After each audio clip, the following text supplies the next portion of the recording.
గర్వంగా ఒక కాంగ్రెస్. కాకినాడ జిల్లా పిఠాపురంలో డ్వాక్రా గ్రూపుల్లో 16 కోట్ల రూపాయల స్కామ్ జరిగిందని పిఠాపురం మాజీ ఎమ్మెల్యే వర్మ జిల్లా కలెక్టర్కు ఫిర్యాదు చేశారు. అలాగే ముఖ్యమంత్రి చంద్రబాబు, ఉప ముఖ్యమంత్రి పవన్ కళ్యాణ్కు వినతి పత్రం అందించడం జరిగిందని పేర్కొన్నారు. 2019 నుంచి 21 వరకు మధ్యలో ఉన్న అధికారులు, ఈఏఓలు, సీసీలు, ఏపీఎంలు, పై స్థాయి అధికారులు కుమ్మక్కై అలాగే బ్యాంకర్స్ కూడా కలిపి 16 కోట్ల రూపాయల స్కామ్ చేశారని ఆరోపించారు.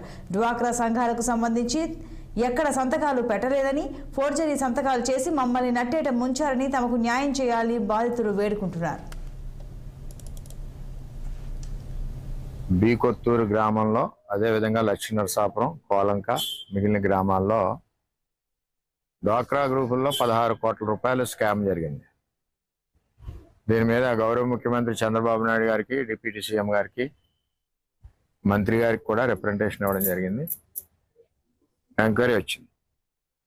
మీన్వేల్ ఇక్కడ ఏంటంటే 2019 నుంచి 21 మధ్యన ఉన్న అధికారులు, ఈ వివోఏలు, సీసీలు, ఏపీఎంలు, తర్వాత పై అధికారులు అందరూ ఇన్వాల్వ్మెంట్తో ప్లస్ బ్యాంకర్స్ ఈ 16 కోట్ల రూపాయల స్కామ్ జరిగింది. వీరు ఎక్కడా సంతకాలు ఏమీ పెట్టలేదు.